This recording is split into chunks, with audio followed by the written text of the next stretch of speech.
Сайн байна уу? Танин хичээл ном сайн уу? Сайн. Юу хийж байгаа юм? Одоо галгалцахад хичээлдээ явах санаатай л. Оо, аль хичээл галлаад байл та. Чи хичээлээ бэлтчих уу? Нааш өгч. Чи сайхан юмаа бэлтчих. Сүүл би танаас сургуулиар 1-2 ороод таньчантай таараагүй. Хичээлдээ явж байгаа сте. Явж байгаа юм. Тэгвэл хойлоо зүрсэн юм л та.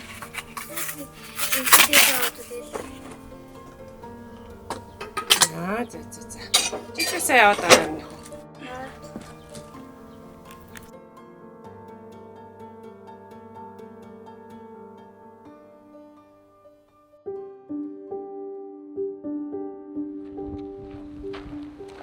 Ой, сайн уу чимэгч.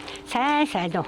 За, ажил дүндэр үү? Танайхан сайн уу? Сайн. Дүүн ажилдаа явж байна. Таны ажил сайн. Сайн чинь ингээд гудамжаар хүүхдүүдийн хяналтаа хийгээл явдаг. Аваад явчихлаа. За, намайг жоохон бахад л явж ирсэн. Яг хэвээр явж байна. Сайн танаа багтаа таарлаа. Яг л чиний жоохон их яг тийчгээд байх юм да. Хараг хүүхдээ. За, баяртай нэ боломжтой яваарай. За.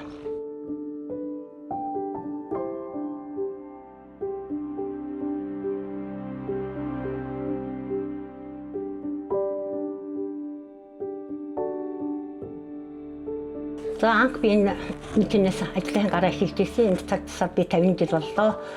2000 онд би нөхрөө алдаад 6 хүүхэдтэй амьдрал жоохон хэцүүхэн байсан үе. Тэгээ энэ сууж байхад бол надад энэ хорооны хүүхдч байна, хөгшин хүнч, ухтууд зандаа надад зөндөө хүн ирд надад мөрчлүүлдэг. Тэр болгонтон би одоо харьцаж яриад надад ямар сандаа сүлдээ 19-50 гэдэг бүр хоцгоод цагийн ихтээс асуу 19-50-аас асуу над ихтэн бүгдийг мэддэг гэж хэлээд байжээтэл ерөөсөө надад дэлхийн дөнгөхийн надад орж ирэл та биднээсээ хамт бүлэахдаг. Тэгээд бүлэахдаг хүүхд хамгаалагч ажлыг хийгээд өгөөч гэж гуйсан. Санал тавихаар нь би за тэгье гэдэг би тэр өдрөөс эхлээд би дэлхийн дөнгөө бүлэахдаг гэдгээр эхлээд би одоо ажиллаж ирсэн юм аа. Тэгээ бүлэахлагч бол айлуудаараа явахаараа нэг хүүхдүүдтэйгээ яаж харьцаа, ихүүдтэйгээ яаж харьцаа мэдэхгүй зарим загнадгийн загнаар заримтаа нинэж байгаа тэгээд нэг юм уучрал олгоод явдаг байсан. Тэгээ сүүлдээ яг сургуультанд байгаа хүүхд хамгаалалт гэж ямар юм байдгийг те хүүхдийг яаж эрсдлээс хамгаалах уу, яаж хүүхдүүдтэй зөв харьцах уу, явж байхад нь одоо юу гэж хэлдэх үү, орой өдөж тааралдууд яаж явна, хийж явна гэд хүүхдээ ерөөсөө бодож хүүхдийнхаа төлөө явах үүрэгтэй юм байна гэдгийг би сайн ойлгосоо. Тэгээ явж байхдаа надтай адилхан амьдралтай надаас залуу тийм хүмүүс зөндөө байсан хүүхнүүд ээдүүд аавч байсан л да. Тэгээ тэднээстэйгээ биднээс хамтарч ажиллаад эднээсийг ингэж хүүхдийнхаа төлөө ингэж явдаг юм а гэдэг хороондоо мэдрүүлж хорооныхонтойгоо хамтраж ажиллаад явдаг. Манай өрхөд 420 айл байгаа. Тэр айлаараа ороод хоолтой байна уу, унттай байна уу, хичээл сургуульдаа явж байна уу, тэр айл ямар нэг юмны гачигдал байна уу гэдгийг би хяналт тавьж ажиллаж явсаа. Шүдтэйгээс эхлээ шүдгүү хүртлээ явж л байна гэж энэ хэдийгээ инээлгдээд та. Одоо энэ хийж л байна. Хизээ би яан тэр болтоод энэ дэлхийн дөнгөөс энэс нэг талаасаа салахгүй хүүхдийнхаа төлөөгүй. Миний хүүхдүүд та явж сургуульдаа төгссөн үү, ажилтай байна уу, амьдралтай байна уу гэж ээж авдаас нь асууж идэв. Анх бол хэцүү л байлаа.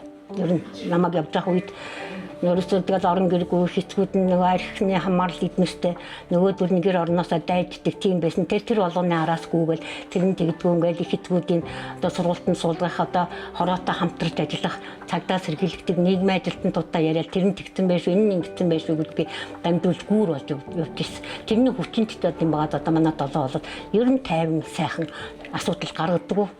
Тийм хор болсон доо. Ингэж явснараа би бол өөрөө бахархдаг.